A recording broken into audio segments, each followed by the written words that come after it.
ඔය හැම කුකුලම් පරාදයක්ම මහත්තයෝ ගමේ කුකුලට. එන්න අපි හදමු ඔරිජිනල් ගමේ කුකුලේ. මේක සුපිරියක්. හොයාගන්න හිත හොඳ ගමේ කුකුලේ. හොයාගෙන ඉතින් පොඩි කෑලි වලට කපා ගන්න ඕනේ.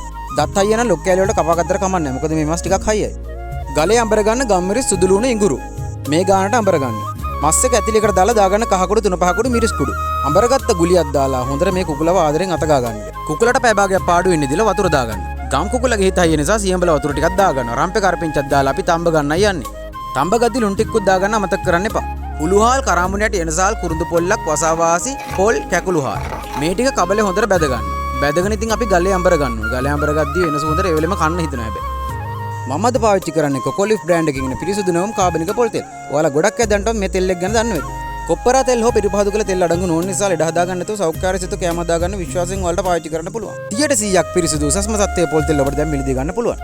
රත් වුණ තෙල් එකට දාගන්න අබ සූදුරු. අමුතුන පහ මිරිස් කුඩු දාලා මේ ටික හොඳට තෙලේ බැද ගන්න ඕනේ දැන්. තලාගත්ත සුදු ලුණු, රම්පේ කරපිංචා, ලුණු අමු මිරිස්. මේ ටික පාටනකම් ඔයාගෙන අපි තඹගත්ත කුකුලක් දැන් මේ වෙලාවේදී එකතු කරගන්නවා. ලුණුත් එකතු කරලා හොඳට පැහිගෙන එනකොට අපි ගලේ අඹරගත්ත හාල් පොල් මිශ්‍රණයක් දාගන්න. දැන් ඉතින් අඟුරු උඩ තියලා උක වෙනකම් උයා ගන්න ඕනේ. ඒ කියන්නේ ගින්දර අඩු කරලා අඟුරු වල රස්නේ. දැන් නම් ඉතින් කුකුලා නියමට ඇවිල්ලා තියෙනවා. ඔයාලට ඕන නම් ඉතින් තවත් උක වෙනකම් උයා ගන්න පුළුවන්. ගම් කුකුල් මස් කියන්නේ ඉතින් සුපිරියක් තමයි. ඉතින් පෙනුම් වගේම තමයි රහ.